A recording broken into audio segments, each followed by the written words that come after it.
All participant lines will be in the listen-only mode, and there will be an opportunity for you to ask questions after the presentation concludes. Should you need assistance during the conference call, please signal an operator by pressing star then zero on your touchtone phone. Please note that this conference is being recorded. I now hand the conference over to Mr. Sumit Kishore from Axis Capital Limited. Thank you, and over to you, sir. Thank you, Rutuja. Good afternoon, ladies and gentlemen. On behalf of Axis Capital, I'm pleased to welcome you all for the Indian Energy Exchange Q4 FY21 earnings conference call. We have with us the management team of IEX, which is represented by Mr. Vineet Harlalka, Chief Financial Officer, Mr. Rohit Bajaj, Head Business Development, and Ms. Aparna Garg, Lead Investor Relations. We will begin with the opening remarks from Mr. Bajaj, followed by an interactive Q&A session. Over to you, Rohit. Thank you, Sumit. Sumit, am I audible clearly? Yes. Thanks. So, good afternoon, dear friends. I welcome you all to the Q4 and fiscal year 2021 earnings call. Present with me today are my colleagues Vineet Harlalka, Mr. Rajesh Mediratta, Amit Kumar, Sang Gautam, Samir Prakash, Deepak Mehta, Indranil Chatterjee, Shruti Bhatia, and Aparna Garg. Our Chairman and Managing Director, Mr. S.N. Goyal, is unable to join us today. He had been keeping little unwell and is now recovering. Amidst the surging COVID pandemic, I sincerely hope you all, your colleagues, your families have been keeping safe, healthy, and cautious. The second wave has affected us in so many ways. Our wishes for everyone's well-being, good health, and speedy recovery. It has been almost a year since we have been confronting the COVID-19 pandemic. Its harsh realities have impacted many of us, besides marking dent on the economy, industry, as well as life as such. The second wave of the pandemic poses some risks and might offset some of the economic gains made in the last 2 quarters. The fiscal year 2021 has had its own share of ups and downs. As we face the hardships caused by the pandemic, the macroeconomic growth indicator dipped to unforeseen levels. The energy and power sector have not been an exception. The first 2 quarters were difficult. However, the last 2 quarters have seen good growth momentum led by resilience on the economic and industrial activities front. In fact, in both Q3 and Q4, IEX achieved the highest quarterly volume ever traded at the platform. During the fiscal year 2021, we made significant contribution towards supporting the economic and industrial revival through our robust business continuity plan. It ensured round-the-clock access to our trading platform and facilitated the distribution utilities with uninterrupted access to most competitively priced electricity in the most flexible, transparent, and reliable manner, thereby helping them accrue financial savings as well as improve their financial liquidity. Besides the launch of new market segments, the real-time market as well as green market, this added much-needed vibrancy and dynamism to the market, providing great choices in terms of product offering to the market participants. As our nation prepares to revive the economic growth, we are confident of playing a key role in establishing an efficient energy order and supporting India's transition to building a sustainable energy economy. Technology and innovation are the key cornerstones of our vision to build energy markets.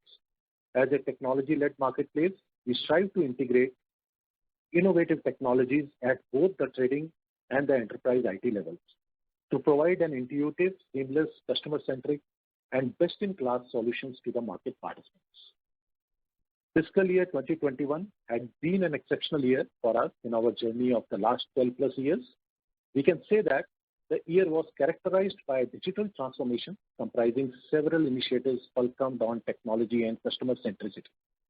Our key role in the energy ecosystem, robust digital and technology infrastructure, growing and diverse market segments, and seamless market operation and services have helped us deliver success in these challenging times.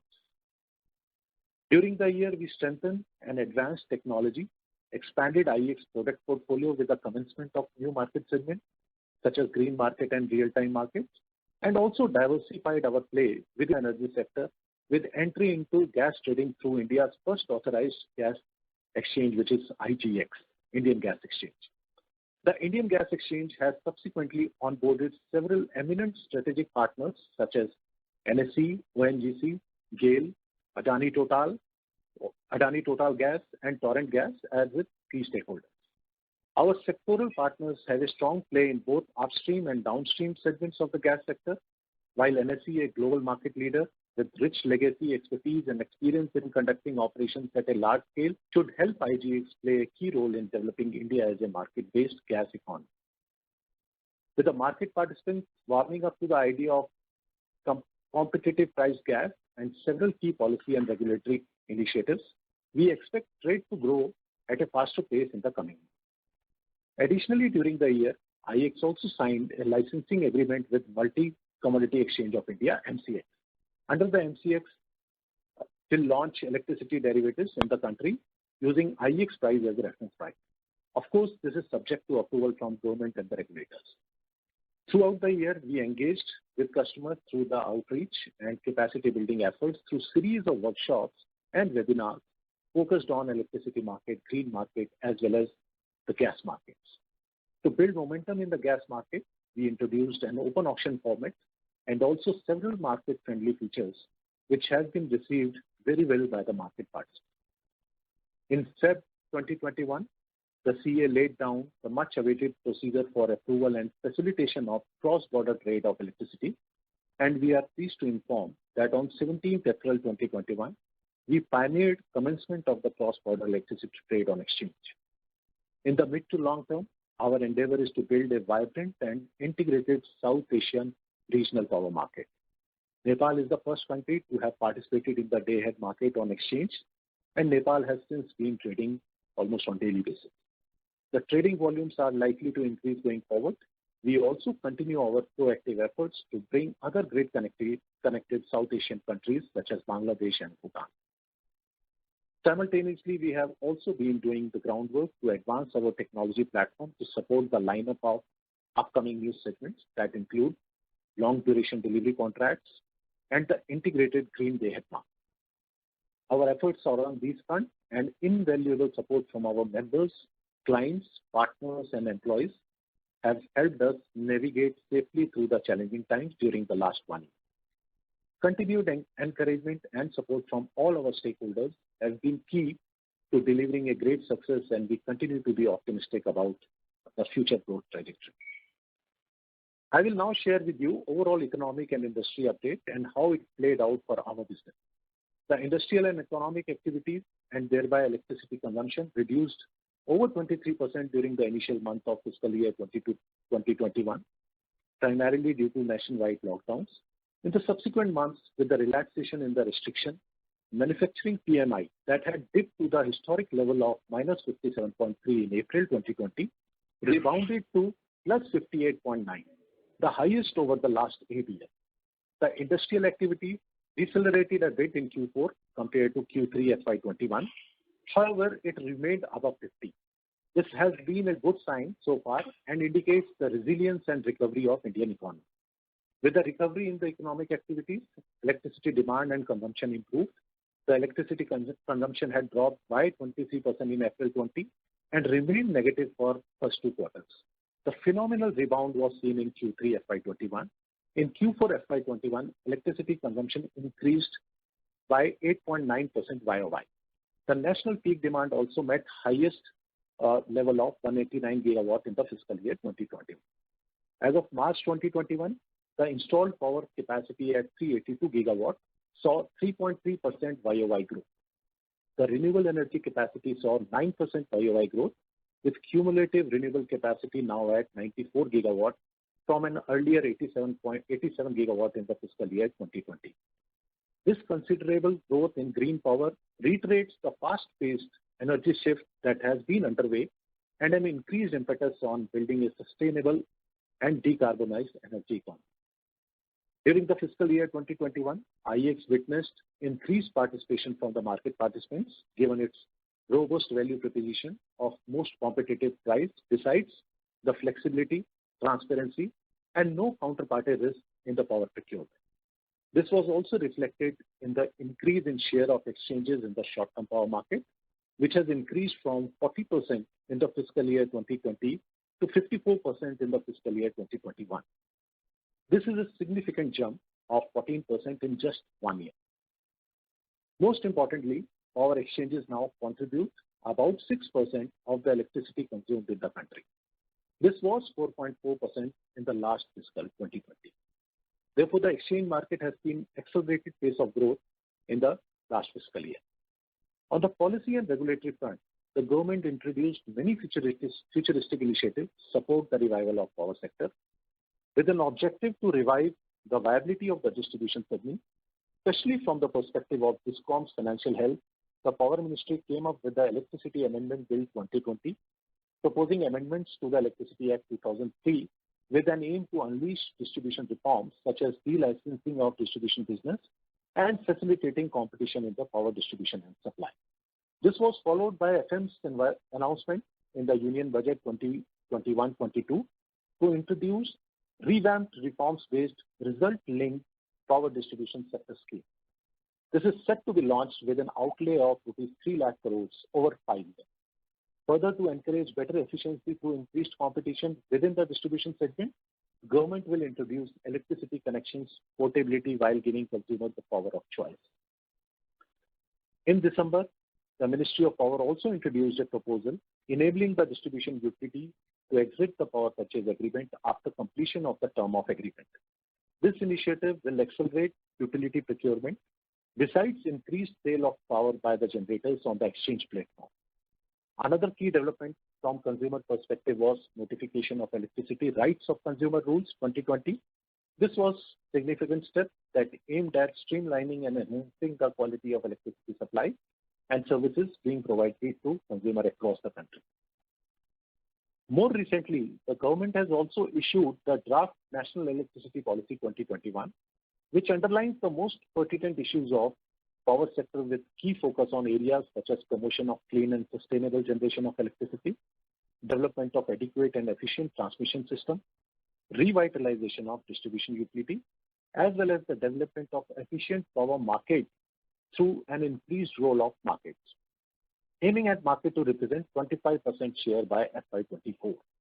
The Ministry of Power also issued a paper on development of integrated day-ahead market in power exchange, with separate price formation for RE and conventional power.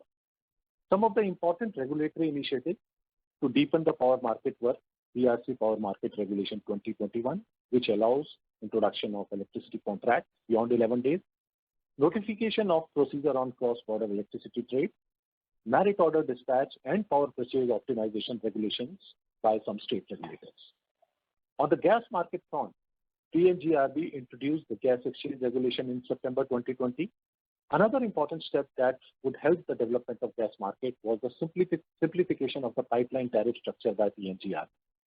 The two-zone tariff structure, which led to a reduction in the transmission charges for distant user of natural gas, thereby making it more conducive for trade on gas market.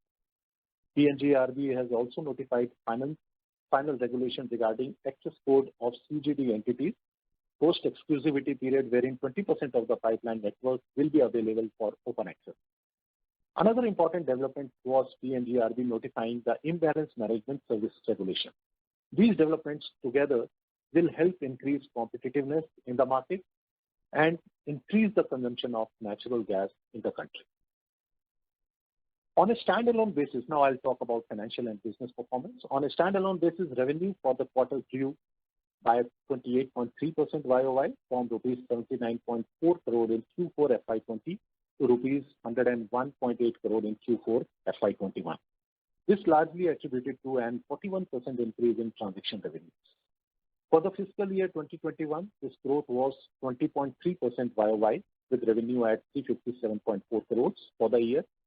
Q4 FY21 saw the highest ever electricity volume growth of 62% YOY during quarter.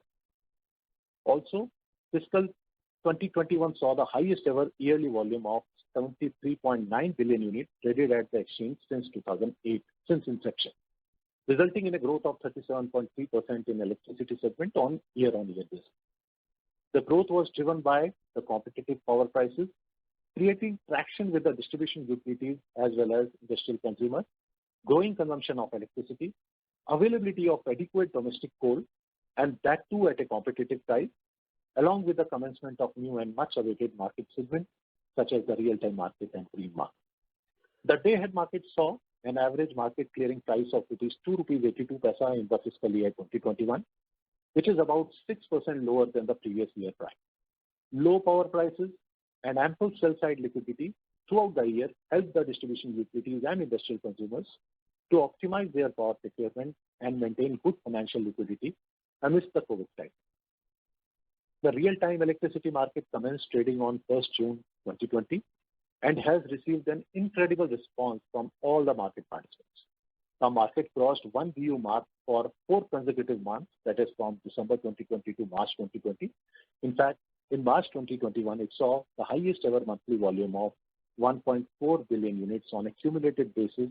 In Q4 FY21, the market traded 3766 million units. Since its commencement, the market has traded 9.5 billion units. We introduced another important market segment this year, Green Turn Ahead Market, to support and accelerate India's transition to a sustainable energy economy. The market commenced trading on 21st August 2020 and has cumulatively traded 785 million units since commencement. In Q4, the market traded 238 million units volume across both solar and non-solar segments. As per the APTEL order, the stay in REC trading has been continuing since June 2020. During the fiscal year, the REC market could only cumulatively trade 6.97 lakh certificates. This has been a damper for the exchange market during the otherwise exceptional financial year. Talking about way forward, fiscal year 2021 was a year of splendid success and growth for us. The year started in a turbulent way. However, demand resilience and positive sentiments in the last 2 quarters assisted economic revival and recovery in a significant way. While we are now going through and experience a second and a much harsher pandemic wave, our experience to deal with challenges, undaunted spirit, and collective efforts will ensure victory in this battle. The localized restrictions and lockdowns may impact economic growth to some extent. However, the industry and commercial ecosystems seems to be well prepared this time as compared to last year, and consumption seems to be stable. Owing to the current situation, while RBI expects that the GDP will grow at 10.5% in this fiscal, the industry experts have started coming out with revised estimates ranging between 10 to 12%. Taking all this into account and looking at the growth momentum IEX achieved in fiscal year 2021, we would endeavor to maintain double-digit CAGR growth track that we have achieved over the last 5 years. Overall, we expect the demand to register a robust growth during the next year, too, on account of economic revival. Further, conducive policy and regulatory regime, besides increasing power demand and consumption, adequate availability of domestic coal, and phasing out of old and inefficient plants will serve as a key growth levers for us. Additionally, the much-awaited launch of new market segments, longer duration delivery contracts up to 365 days, integrated green day-ahead market, commencement of derivative trading on commodity exchanges, and focus on diversification will unleash growth for us. In fiscal 2021, we made considerable investment to strengthen and advance our technology. We will continue the momentum in this fiscal too. Our endeavor is to make IEX the best-in-the-class technology platform. The FY22 we will see fruits of past investments and our continuing efforts and investments toward technology innovation and automation. Some new initiatives that our market participants will experience are provisioning of data insights, APIs, adoption of advanced MILP algorithms, and most importantly, our web-based trading portal, which we have recently launched on April 28, will make the trading experience seamless and far more intuitive for our participants. Coming to the new product launches, we have already marked the beginning of this year with launch of cross-border electricity trade. We expect to create greater momentum as we engage in the capacity building and create awareness among the stakeholders. After Nepal, we expect countries such as Bhutan and Bangladesh to join soon. We are also working to introduce longer duration delivery contracts up to 365 days in both electricity and green markets. Another market segment that we expect to launch is integrated green day-ahead market. Once functional, this will allow greater revenues for renewable power sellers and buyers to trade renewable power. We will continue to work in collaboration with the government, customers, and other stakeholders to develop the energy markets. As we move forward with confidence and certainty in this otherwise an uncertain year, we firmly believe that the energy markets play a key role in transforming the sector. IEX is committed to playing a proactive role in facilitating the much-needed efficiency, competitiveness, and sustainability in the energy ecosystem. Thank you. Over to you, Sumit. Rituja, we can open for questions. Thank you very much. We will now begin the question and answer session. Anyone who wishes to ask a question may press star and 1 on the touchtone telephone. If you wish to remove yourself from the question queue, you may press star and 2. Participants are requested to use handsets while asking a question. Ladies and gentlemen, we will wait for a moment while the question queue assembles. Rohit, while the question queue assembles, I have a question. What is your take on resumption of trading in REC? When do you see that happening? And what is your take on the status of new product launches, particularly LDC, and the timing of that in FY22? Yeah. Rajesh sir, you are there?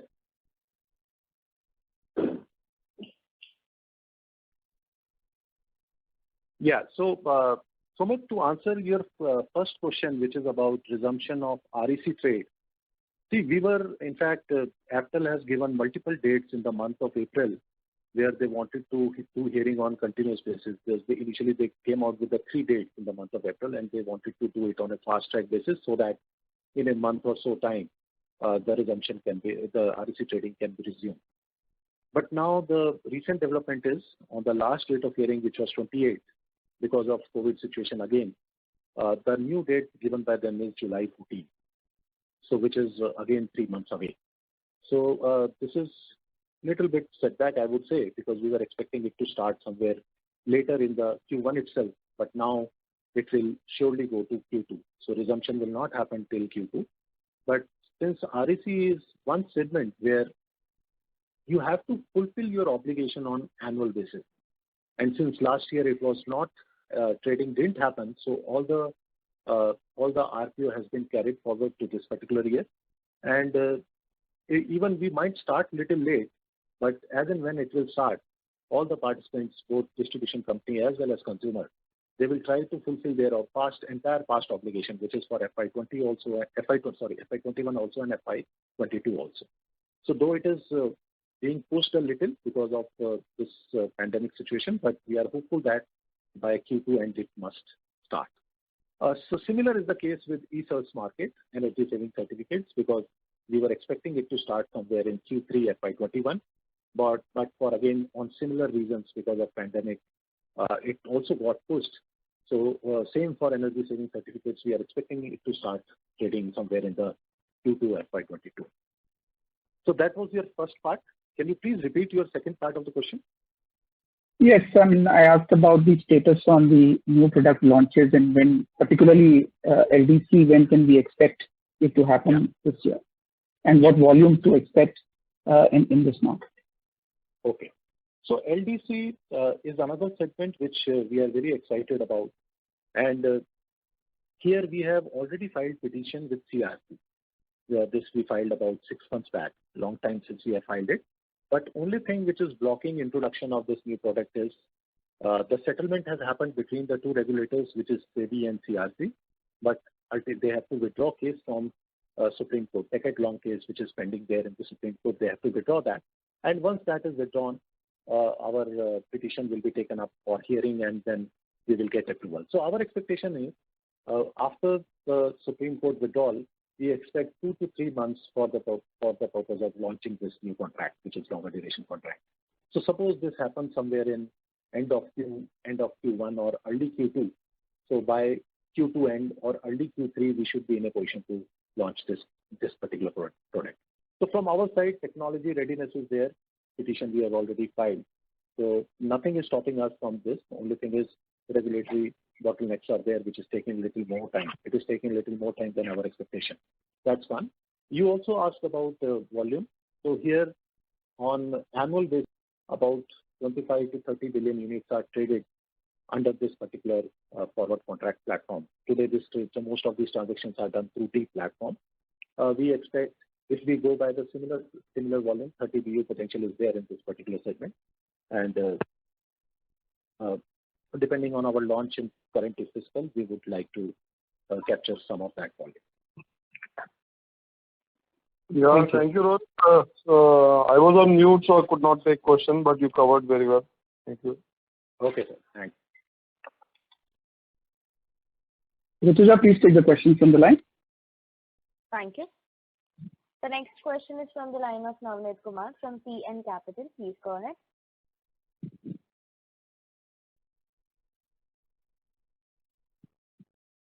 Hello. Yeah, please go ahead.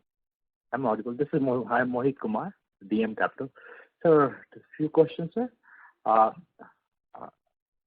How far are we in terms of readiness for launching Green Day Ahead market contracts? And secondly, where do you think RTM volumes can stabilize as a percentage of total electricity volume?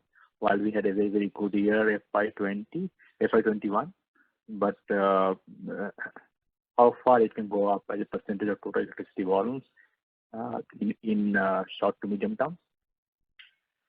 So Mohit, I'll try to answer second question first, and then Rajesh sir can take up the first one. So your question is about RTM volume, and what we have seen last year, RTM volume total, which was available only for 10 months. This particular product was available for 10 months, did about 13%. Its contribution was 13% in our total electricity volume. But if you see Q4 particularly, Q4 which was very good, in fact, very exceptional for us in volume terms, a contribution of real-time market was close to 17.5%. So it is picking up really well.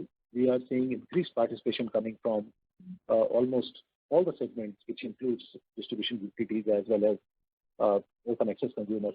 So what is happening here is some of the distribution utilities, they are dividing their total requirement in two baskets. So one is the firm thing which they are coming to day-ahead market, which is absolute essential which they want to do, and then where there is some 10-20% some mismatches there where they have some doubts whether this sort of demand would be there or not. That part they are keeping for real-time market. So this is one reason, and in fact, in the month of April, the same trend continued. April, we again witnessed more than 1 billion unit, and in fact, highest ever monthly volume was recorded in the month of April. So difficult to put number to it because we have seen consistent growth there. But I won't be surprised if this starts to do somewhere between 20 to 25% also in let's say few quarters from now. Then I won't be surprised. So if I have answered your question.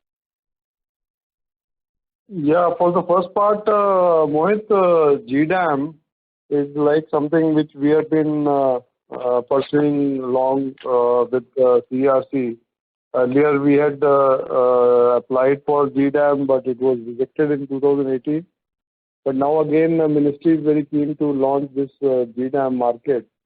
And already paper was issued, and paper sets the target of deadline of June 30th. Only thing is we don't expect CERC to clear our application by June 30th. We have already filed our application last month. So we are waiting for approval of GDAM from CERC. And post approval, we will be ready to launch this. So as soon as approval is granted by CERC, we are ready for launch with the GDAM. So maybe Q2 of this year, we should expect this market to come in. Yes. Understood, sir. Thank you, sir. Thank you. Thank you. Thank you. Thank you.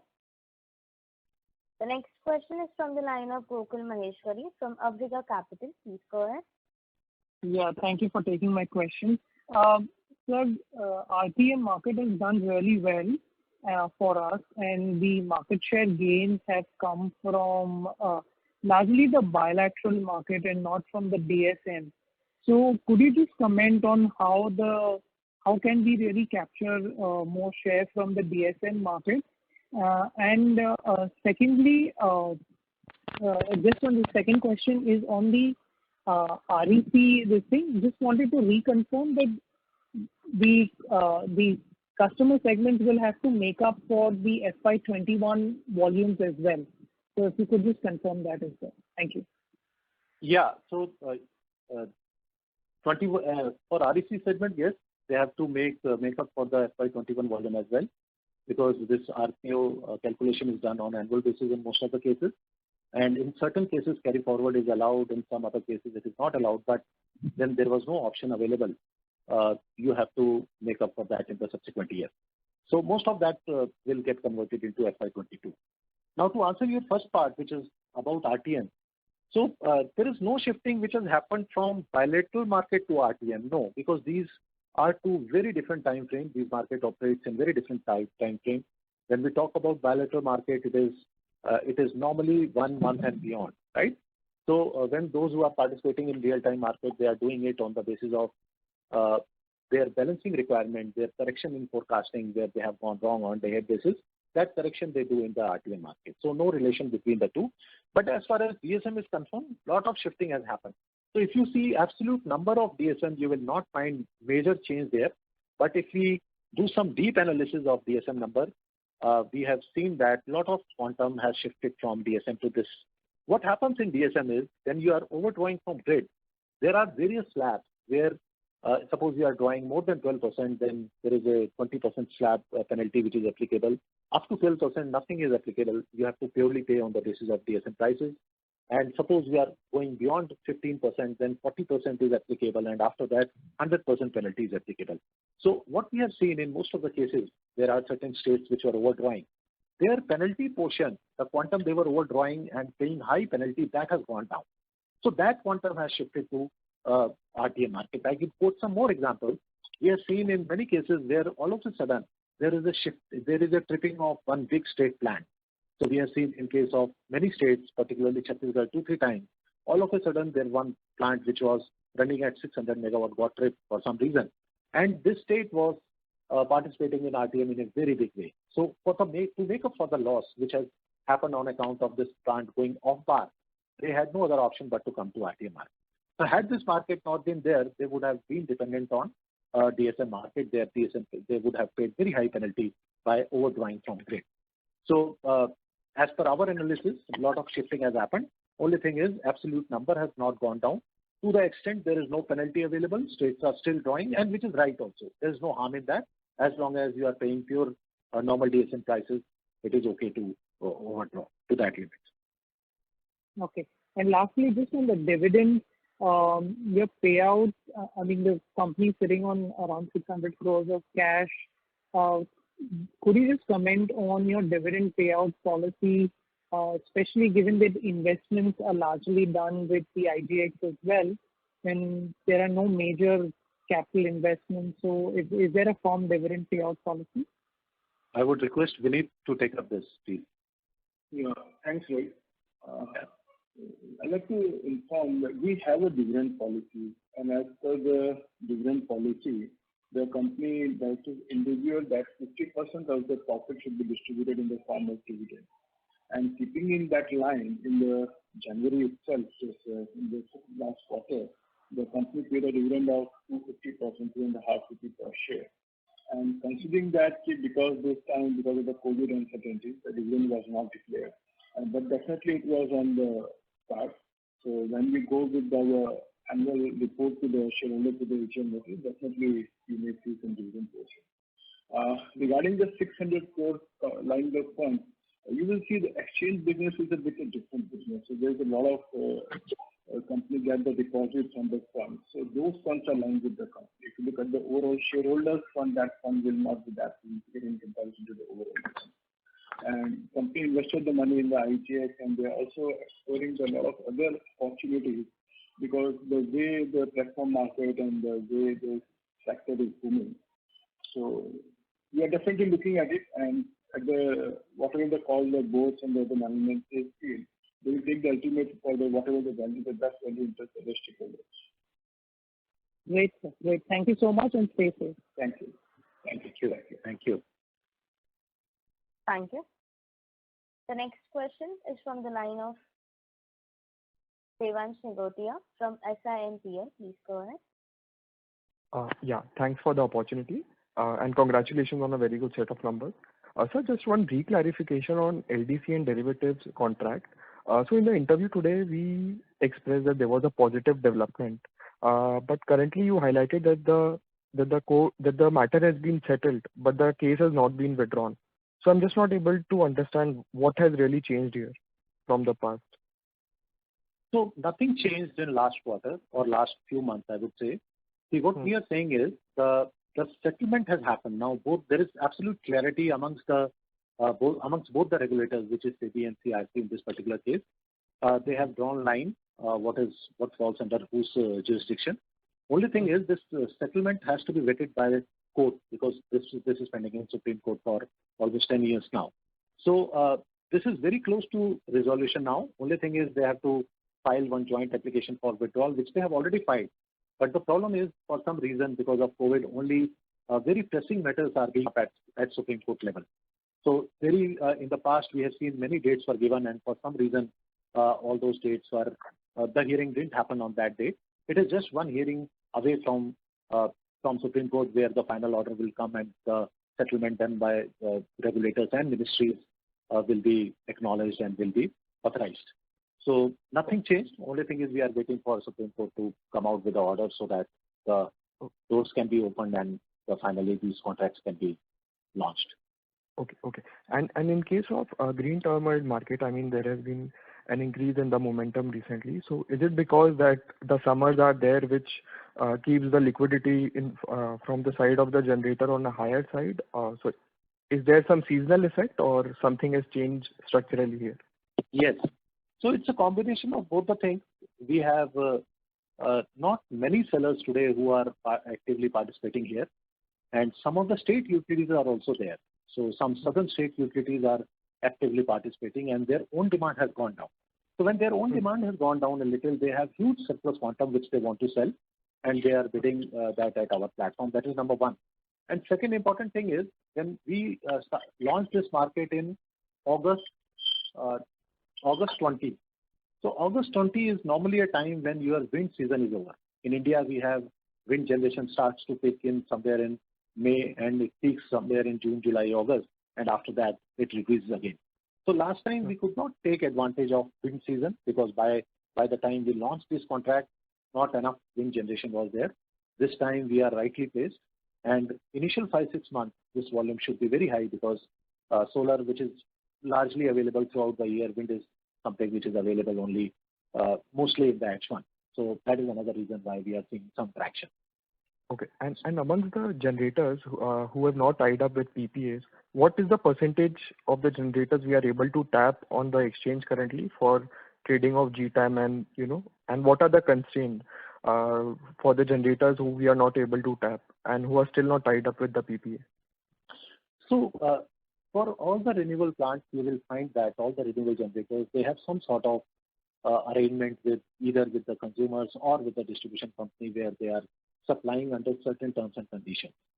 So most of these are under long-term PPA, which is up to 25 years, but there are many small generators where they have small quantum PPAs with the consumers, with the C&I segment, particularly for 1 year or so. So today we have seen participation of over 10 generators at our platform already, where they have participated and whatever surplus quantum they have started. And in fact, there are 2-3 opportunities for us. One opportunity is where they have tie-up, very short-term tie-up. There are many where they have tie-up of 1 to 3 years. So we are targeting those generators because here the realization is pretty good and they can explore this option as well. That is one. Second is there is another set of generators where as per the PPA terms, they have to maintain certain utilization factors in a year. So that sometimes what happens is now, particularly because of newer technologies, because of some good year where your generation is little more, they exceed those COS numbers. So what we are trying to tell them is when they are going beyond their PPA commitment, they can also come to this platform and start selling their surplus power and thereby realizing the market prices that are there available. But large part of the transactions which are happening today, here the sellers are distribution company. There are many distribution companies in the country today, those who have surplus. There are states like Karnataka which is surplus in both solar as well as non-solar. AP is surplus in both solar, non-solar. Telangana is surplus in solar. Tamil Nadu is surplus in non-solar. Gujarat is surplus in one of the two. Similarly, Rajasthan is also surplus. So many distribution companies are there who are surplus, and we are trying to get them on board so that sell side liquidity can be maintained.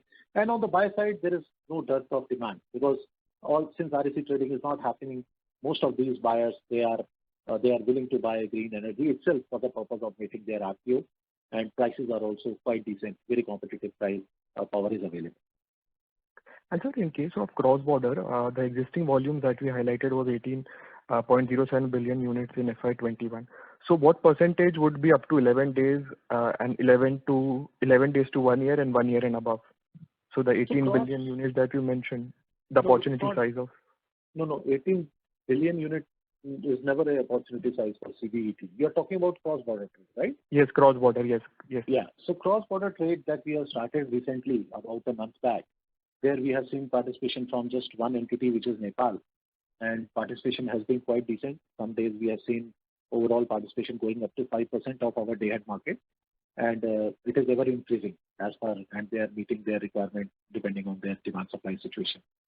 All this quantum that we are talking about is in the spot market. Today, only their participation is allowed only in spot market. So whatever number that we are sharing, and it is for sure not BUs, it must be million units. All this is coming from spot market because that's the only place where this transaction has started. So nothing beyond 7 days, nothing up to 365 days. Those are separate contracts. Those are separate bilateral contracts which are going on, which has been going on for a long time. So today what we are saying, when CBET has started, it has started purely from the point of view of their participation at our exchange plan. So we are the one to start the spot volumes, if that's the right understanding in cross-border as of now. Absolutely. Okay. So now, thanks a lot. Okay. Thanks a lot, sir. That was really lovely. Thank you. Let me add what Rohit said because if you see when we started exchange, there was nothing up to a week volume or up to a day. So everything started with converting bilaterals into day and other markets. So this is what will happen. Some part of the volume which is currently happening in bilateral, which is a month or a 1 year contract, that part will may shift to day market because people would like to our neighboring countries would like to transact at a competitively discovered price, and in bilateral they are not comfortable because the price is never they are not comfortable with the prices because whether it's competitive enough or not, always that apprehension is there. So we hope that currently what is happening in bilateral, a part of that will shift to day-ahead. So there is nothing which is currently happening on day-ahead or the week-ahead basis, but what is happening on a monthly or yearly, that will shift to day-ahead. Yes, sir. Absolutely. Okay.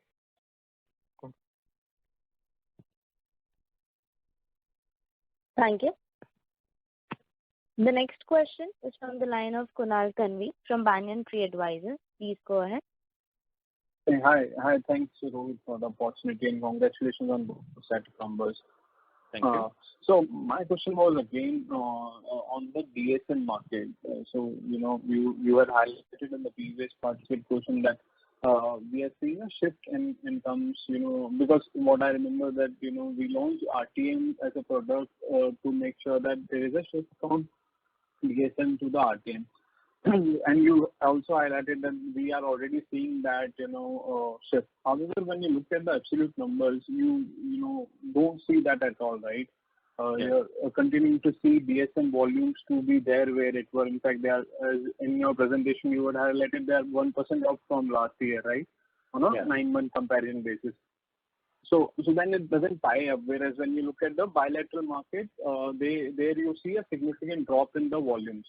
So how should one look at this? Because at the end of the day, looking at the overall limit, slab, everything, it has to the DSM volumes need to go down if we are getting some share from there, right? How should one read into it? See, as I explained earlier also, within the DSM thing, you have multiple slabs. I won't go into the same detail again. But what I was trying to tell you was, sometimes what happens is when all of a sudden you have got huge imbalance available, because this could happen because of some tripping, this could happen because of some renewable intermittency, all of a sudden wind generation going up or down. So what the options were available to you was, it was only grid, right? You can start to draw more, or second option available to distribution company was load shedding. So suppose all of a sudden 600 megawatt supply gap is there, so immediately you will shut down certain feeders to make up for that loss. So now what has happened with RTM being in place, first of all, that load shedding is not happening because now you have options available where you can immediately come to the market and start buying. And second thing which I said was, where you are attracting, where your overdraw was attracting huge penalties, right? So this quantum was not very high. This quantum was not very high because when they used to watch that 100% penalty is being imposed, they used to take some decisions of load shedding and other things at their end.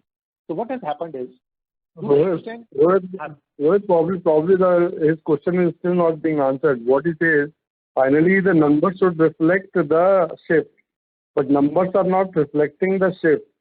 But what I can add to the understanding is that with the increased renewables coming into system, probably if nothing, no RTM or other options are not available, would not have been available, probably that time the DSM should have increased. So what has not increased is actually coming to the real-time market. And so that can be explained like this, because as we are going into higher renewable regime, then intermittency and more deviations are likely to take place, which is not being reflected. It means that deviations otherwise which would have happened are actually coming to the real-time market. Absolutely. Sure. And also on the, in one of the call, last time around we had discussed this point about, the price at which the penalties are being levied is, not a block price and a day average price. Yes. Anything of that you can share, like what will happen to the DSM market if there is a change in the regulation regarding the price that is benchmarked for the DSM? I think that there is no discussion today happening. But of course, if it will be more rational if we are linking prices, the DSM prices with the time block wise prices. Yeah. But currently discussion is not taking place, and we have also not raised this issue because we are also not very confident to what extent this will impact volume. But we will do our own analysis and then pursue with the CERC. Just to add here, Rajesh sir, when this regulation came somewhere in 2017 or 18, that time they mentioned very clearly that in a year's time, so they are starting this on pilot basis, and within a year's time, they will migrate from RTC average price to time block wise price. So it was mentioned there in that particular regulation, but for some reason they have not taken it up, and we have seen increased grid discipline after that. So today frequency is not changing much, and you will most of the time find frequency in the narrow band of what they have designed. So that way, but that's an excellent point, because going forward, if that has to happen, then surely we will see some more conversion from DSM market to RTM market. Yeah, and this is rightly raised now, because we also missed it, and maybe we will pursue it. Yeah. Sure. And sorry, I also missed on the dividend policy part. You had mentioned that, we have a policy of 50% profits as payout, right? However, this year that payout looks, lower than 50%. You did explain something with the annual general meeting notice, but I missed on that. Can you repeat that again, please? Yeah, Rohit, I take it? Yeah, please. Yeah. You are rightly said the company has the policy of paying at least 50% of the profits as a dividend. And in line with that, in the month of January, we paid the interim dividend of 50%, 2.5 rupees. So there was a cash outflow of almost 175 crore. And because of this month, because of the high-end this COVID situation, so we have not declared the final dividend, looking at the overall position. Then we declare the AGM notice, and at that time, definitely we will consider and announce the dividend amount. How much I can't comment because that is a board prerogative, board will look into it. But definitely, we will consider at that time. Sure. Thanks. I'll get back in this. Thank you so much. All the best. Thank you. Thank you. Thank you. Request to the participants, in order to ensure that the management is able to address questions from all participants, please limit your question to 2 per participant. If you have a follow-up question, you may rejoin the queue. The next question is from the line of Swarnil Maheshwari from Edelweiss. Please go ahead. Yeah, hello sir. Good evening and thanks for the opportunity. Sir, 2 set of questions. First one on the day-ahead market. Now, I believe we will be launching the LDC market somewhere by December. Now, if you see that the demand has basically kind of softened a bit and it is likely to be there in the low teens for the next 2 or 3 months, and this has also impacted our the volumes for day-ahead market. What we also see is that there is some sort of a revival in the short-term PPAs. So my question over here is that can the DAM volumes be under some pressure from say Q1 to Q3 till the time we don't launch the LDC product? That's my first question. Yeah. So the DAM market is there to fulfill certain set of requirements for the market participants. So these distribution companies, they analyze their supply, they analyze their cost of supply, availability on day-ahead basis. On that basis, wherever is the deficit, wherever they want to replace or optimize, they participate at our they participate in our day-ahead platform and meet that requirement. So I don't agree with this that since the softening of demand has happened, so our volume would be under pressure.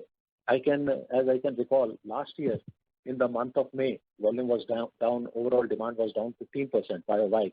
But that was the month where we registered 40% growth in our volume. So it's not purely related to demand. And in fact, if you see H1 also last year or Q3 also, their demand has not picked up so, and our volume was doing great in particular day-ahead market. So what happens is the day-ahead market is used for the purpose of meeting deficit. So if you have shortages, you come to market.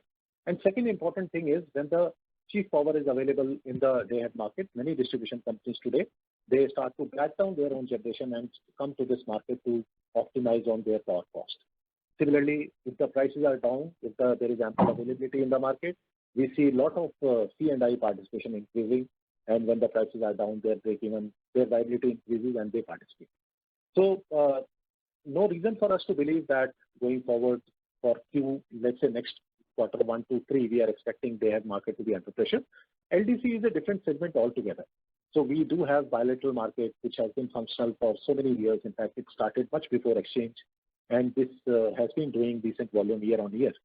As I said, there is about 25-13 billion unit potential which is available, and we are in the process of launching this market to capture that.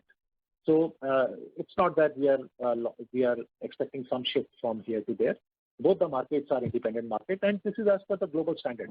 Globally also, you will find there is market available for different time frame.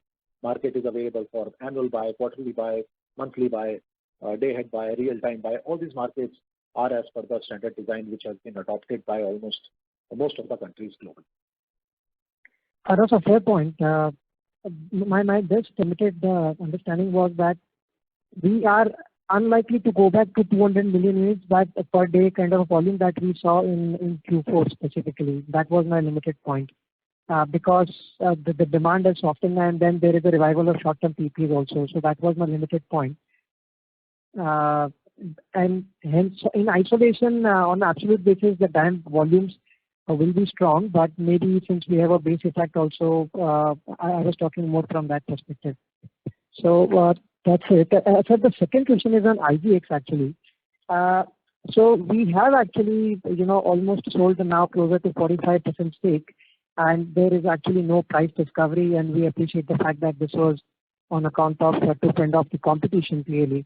I just wanted to understand the next 30% where we have to actually get to about 75%, we have to bring it down. So in that next 30%, when is this expected to take place? And importantly, can we expect this 30% stake sale to be at premium to the face value? Yeah, very right. Actually, we have divested about 47%, and we don't intend to sell this further 30% in near future.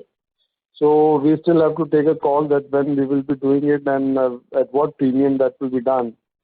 So I can't say anything on that because the board will take a call. But that overall this investment is not going to happen beyond this 50% anytime soon. So currently what is there, maybe next some small this investment can happen to one of the strategic investors, which can happen maybe in a month or so. But beyond that, we are not looking for any further disinvestment, and premium we will fix as we go along. Yeah, correct. And because the next 25% we have got a long window of about 4 to 5 years. Yeah. We have 4 years time, so that we will decide when to do that. I just like to add here, if you see the stake sale, what was done was from the strategic point of view. So it was not the intention of just giving the equity to someone, the council or the investor. And so company had done it to chip in the big players of the gas sector in this. And going forward, we see, as Mr. Nandrata has said, except one or two the key significant players if they are willing to take. There is no intention to divest further till the mandatory regulatory requirement is there to bring our stake to 25%. So we should be giving the comfort enough to the investors to understand the structure. Oh, fair enough, sir. Got it. Thank you so much and wish you all the best. Thank you. Thank you. The next question is from the line of Abhilasha Satale from Dalal & Broacha. Please go ahead. Thank you for taking my question. So my first question is towards the CERC's order, like CERC's approval for the new exchange. So this is like Pranoja, which is in offing. So wait on that, and where are we placed if whenever that exchange is coming on stream? So this is my first question. Yeah. So very recently there was order from CERC where registration has been approved by them, and now what we understand is they have to file business rules, and they also have to share their technology platform with CERC and obtain approval. So that's the status, and as far as we are concerned, we have been maintaining always that we welcome competition. So what we feel is it is just a start. We are just doing 6 as exchanges. We are doing only 6%. 2 exchanges are there for so long time, and we have to go a long way. Our focus should be on evolving right market designs. There is a lot which is to be done. In fact, if you go by National Electricity Policy Draft 1, which has been released by government very recently, it talks about exchanges contributing 25% in the total consumption by FY24. So if those are our targets, and if you want to go beyond that, if you want to route the entire generation through exchange, and if you want to use exchanges for the purpose of renewable capacity addition, if you have plans for CFDs, and all these things are being considered at various levels in the government, by the regulators and everybody. So if those are things which is to be done, we always believe that competition is required. It will eventually help the end consumers. They will have more competitive power which would be available. As a exchange, we would be able to do some more innovation, create more customer-centric products, and everybody will gain out of that competition. Okay. Yeah. Thank you. And sir, after approval, like what is likely timeline for the actual, the launch of the exchange? Like what it is according to you? Difficult to say. It depends on individual company. But one thing is clear, what I mentioned, 3 months time has been given by CERC for the purpose of obtaining these approvals. They have to file. And beyond that, we are not aware how much time they will take. But developing technology, and since now so many new products are there, it is a constant continual improvement basis. You have to do so many things as far as technology is concerned. So it is not so easy thing. You have to invest time, you have to invest money to get all those things in place. Difficult. Rohit, there was a media story which said that they are expected by year end. So that is what you can take it because it must be some statement from that Pran Urja which has been recorded in the media story. So they are expecting to start operations by year end. Yeah. Okay. Yeah, sure. And secondly, sir, my other question is on GDAM. So you mentioned about the, GTAM volume, from where the volumes are coming. When, we are launching GDAM, wherein, as you mentioned, most of the green energy is with PPAs, the PPAs are already signed for the, whatever the power plants are coming. So from where, what kind of opportunity we are seeing in that product, say GDAM, how much volume, we are seeing over a longer period of time coming up through green energy? I'll share one example. See, when we started exchange in 2008, that time there was no concept of merchant generators. So except for one odd IPP where they had no tie-up available, they were selling at exchange. Otherwise, entire capacity in the country was tied up under long-term PPA. Now, if you see today, over the years, what has happened? Today, we have got 30 gigawatt of merchant capacity available in the country where there are no tie-ups. People are investing in the projects where they want to create capacity which is solely dependent on the market. They participate in bilateral market, they participate in the spot market, and try to maximize their revenue. So this is what we have seen, and it has its own phases. So initially, some of the IPPs, they started keeping just 15% power for market, remaining 85%, they preferred long-term PPAs. And same thing is or will happen in renewable as well. So today, as I said, there are not many generators where they have tie-up, but there are many generators where their PPAs are coming to an end. There are many generators who are watching these prices, those who are taking reference of these prices, and then they are planning to create some capacity only for supply under merchant route within mid to short term. So what we do is first we create marketplace. Whatever is available in the market will come to the market, and then market will start giving signals to all the people who are willing to make investments in the sector and take position and try to create capacity. Sir, you want to add something more here? No. You have covered very well. Yeah. Okay. Yeah, sure, sir. Thank you. Thank you. The next question is from the line of Varun Goenka from Nippon Mutual Fund. Please go ahead. Yes, good afternoon, Rohit and Ayush team. Congratulations for a fantastic performance. Thank you. You guys have been delivering for over 10 years now. So, very credible. I think you've answered it in very good detail. Thank you so much. You mentioned a few technology initiatives. If you could lay down some details as to what you have done in FY21, what are the key initiatives and implementations in FY22? What is it solving at your end, and what is it solving at the customer's end? It would be really good to hear. Yeah. Amit, would you like to answer this? Yeah, sure. Yes. Good afternoon, everyone.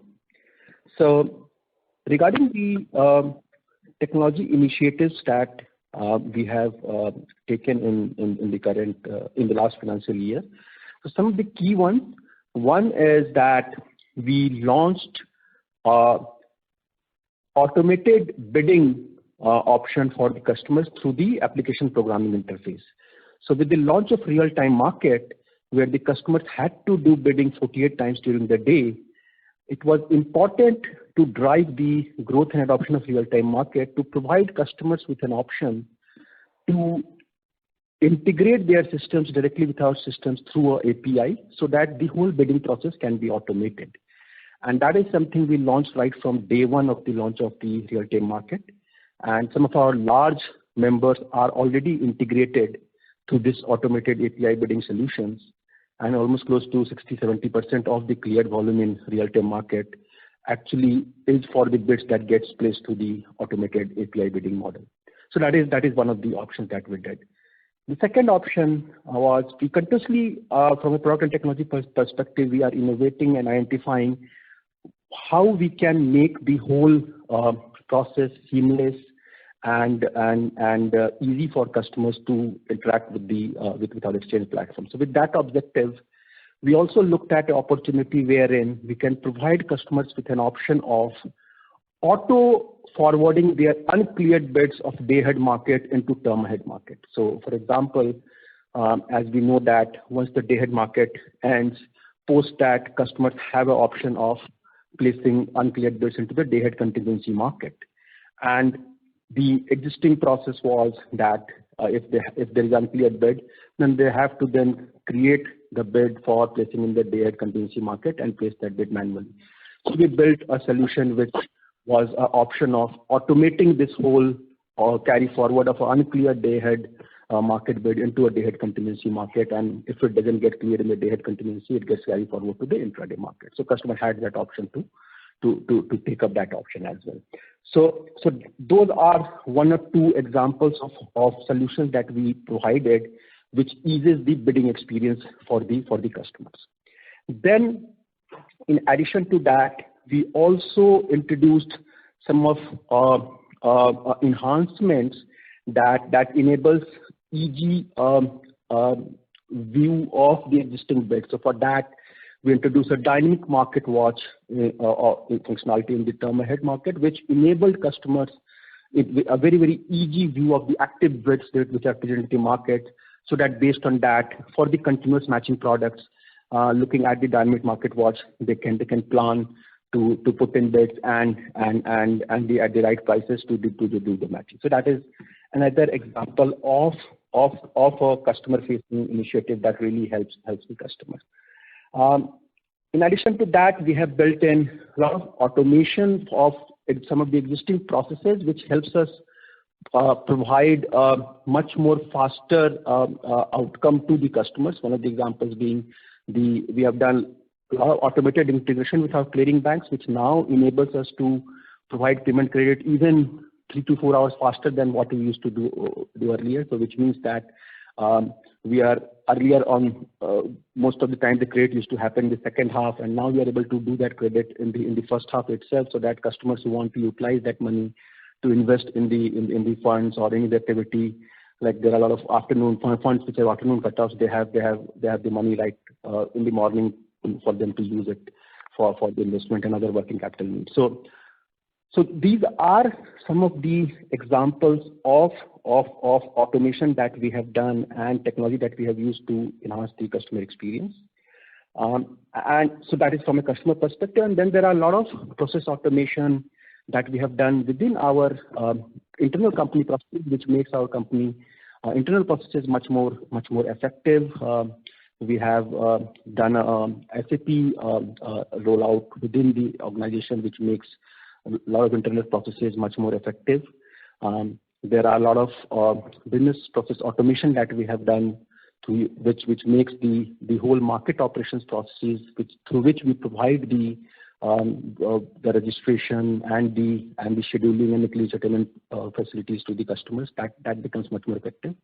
And very recently, we have launched the web-based platform for our customers. So one of the key initiatives that we are also working on is to provide all our existing platform features through a web-based platform to the customers, and also going forward to a mobile-based platform. So we have in the last week of April launched a web-based features platform to the customers. So that is something that we have done till now. Going forward, some of the key things that we are going to do is extension of the web-based platform to provide bidding for all the products through the web-based platform itself, and also introduction of a mobile-based platform. which will provide a lot of deep data insights and also going forward provide the bidding option to the customers. So that is one important thing that we are in the current financial year going to work on providing. Second, I mentioned about the auto carry forward between day ahead and day ahead contingency.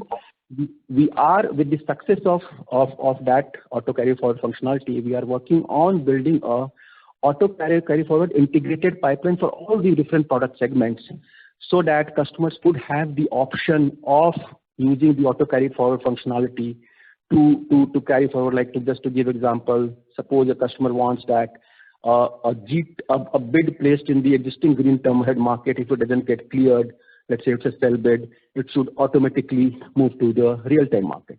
So similarly, we have identified all the different auto carry forward flow, and we are building a pipeline which provides a option to the customers to utilize that feature to ease the whole bidding process. So these are some of the initiatives that we are working upon in this financial year, and in the subsequent quarterly earnings call, we'll keep you updated about what we have done and what more we plan to do from transforming customer experience using technology and product. Thank you so much, Rohit. Always great to hear you. Yeah. Thank you. Thank you. Thank you. Ladies and gentlemen, due to time constraints, that was the last question for today. I would now like to hand the conference over to the management for closing comments. Yeah, thanks. So thank you so much for attending this. We value your time. Today is a holiday for some of us, and still we could do it. Thank you so much. We expect you to stay safe, be cautious. This is just a passing phase. All of us together will surely win. And thanks from the management team. Thank you from all of us here to all the participants. Thank you so much. Thank you. Thank you. Thank you, everyone. Thank you. Thanks, everyone. Thanks. Bye. Thank you. Thank you. On behalf of Axis Capital Limited, that concludes this conference. Thank you for joining us, and you may now disconnect your lines.